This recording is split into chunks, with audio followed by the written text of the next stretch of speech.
यवनावस्था आई, इनका विवाह वानर राज केसरी के साथ हुआ। वानर राज केसरी के साथ अपना सुखमय जीवन ये व्यतीत कर रही थी, पर जीवन में सिर्फ एक ही दुख था कि संतान नहीं थी। संतान की कामना से मतंग ऋषि का पूजन किया और मतंग ऋषि ने सूर्य उपासना का इन्हें मंत्र दिया। एक बार वायु पुराण में जो वर्णन आता है, वायु पुराण में इसी कथा को दूसरे रूप में वर्णित किया। कहा एक बार अंजना वानरराज केसरी के साथ सुमेरु पर्वत पर भ्रमण के लिए गई थी। जब वो वहां भ्रमण कर रही थी, उस समय सप्त ऋषियों और देवताओं के मन में विचार आया कि इसने महादेव की बहुत आराधना करी है और ये महादेव की बड़ी उपासक है। महादेव के स्खलन को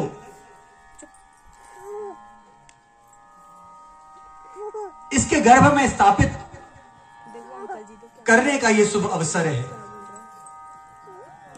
क्योंकि इन्होंने पूर्व जन्म में वानरराज केसरी और अंजना ने महादेव की आराधना करके महादेव को पुत्र के रूप में मांगा था।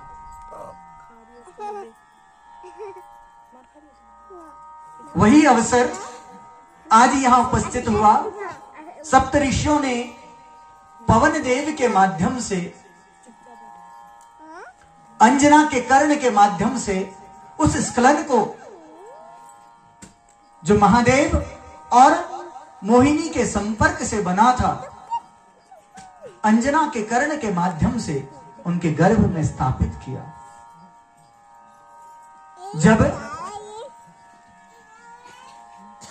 अंजना वहां राजा केसरी के साथ विराजमान है, अचानक हवा का झोंका आया। उनको ऐसा लगा कि मानो किसी ने उनके शरीर को स्पर्श किया। उसी पल दूर हटी और कहने लगी कि यहां कौन दुष्ट है जो मेरे स्वामी के सामने मुझे स्पर्श करने का ये दुस्साहस कर रहा है। मैं अपने पांचव्रत का संकल्प लेती हूं, सामने आ जाओ। इतना कहना ही था कि वायुदेव वहां सम्मुख आ गए। कहने लगे, देवी मेरा कोई और उद्देश्य नहीं था, मैं तो एक देव कार्य से आपके पास आया था। मैं तुम्हें आशीष देता हूं। तुम्हारे गर्भ से जो बालक पैदा होगा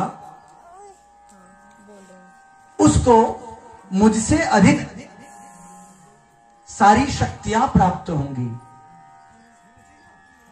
और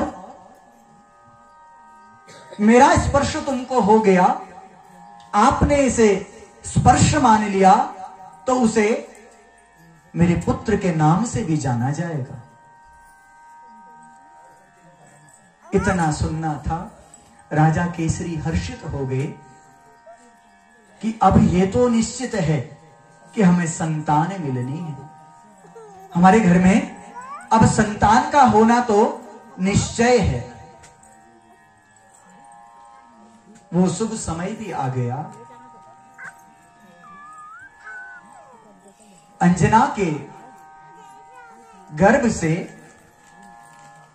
12 महीने के उपरांत एक बालक पैदा हुआ, जो पैदा होते ही मानो 5 वर्ष का प्रतीत होता हो। अंजना ने उस बालक का दर्शन किया और बड़ी हर्षित होने लगी। जिसके घर में संतान नहीं है उसे संतान मिल जाए तो उसके लिए इससे बड़ा कोई हर्ष का अवसर हो ही नहीं सकता है। राजा केसरी उस समय युद्ध के लिए गए थे। जब लौट के आ रहे हैं तो उन्हें सारे शुभ शकुन हो रहे हैं। उन शकुनों को देखा।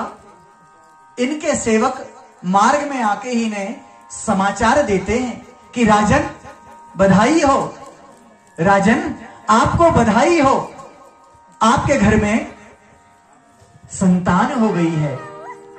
भगवती अंजना मां बन गई है। उन्होंने एक पुत्र को जन्म दिया है। राजा केसरी उसी समय प्रसन्न हुए और कंठ में जो हार था वो दास को दे दिया। आगे बढ़े, लाल का मुख देखना चाहते हैं पर राजा हैं तो नगरवासी बड़ी तपस्या के बाद राजा को यह संतान प्राप्त हुई है। बधाई देने के लिए सब पहुंच गए। अरे लाला जन्म सुनी आई, अंजना मैया दे दो बधाई।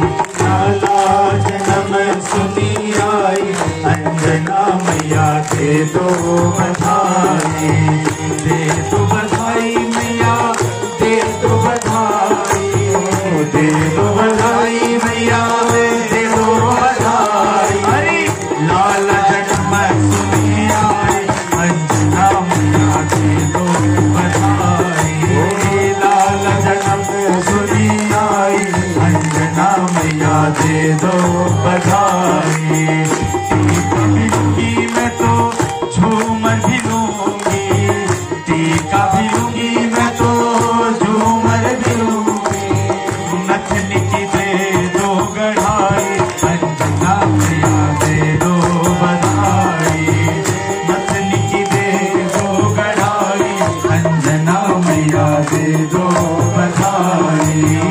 लाला जन्म सुनी आई, अंजना मैया दे दो बधाई।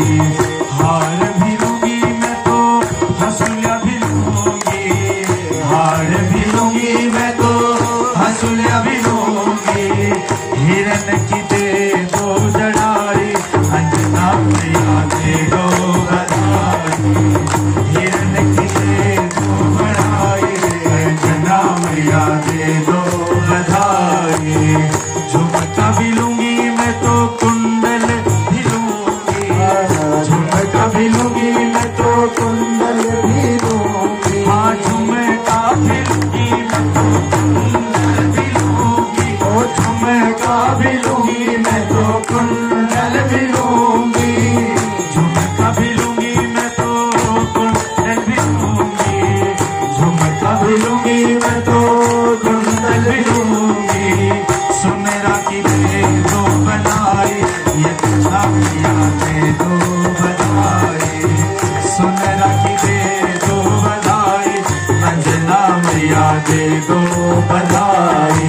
कंगना भी लूंगी मैं तो चूड़ी भी लूंगी, कंगना भी लूंगी मैं तो चूड़ी भी लूंगी। हाँ कंगना भी लूंगी मैं तो चूड़ी भी लूंगी, ओ कंगना भी लूंगी मैं तो चूड़ी भी लूंगी।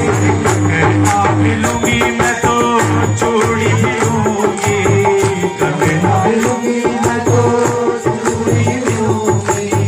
मोतिन की दे दो बुआई, अंजना मैया दे दो बधाई। मोतिन की दे दो बधाई, अंजना मैया दे दो बधाई। दे दो बधाई मैया, दे दो बधाई, दे दो बधाई मैया, दे दो बधाई। लाला जन्म सुनी आई,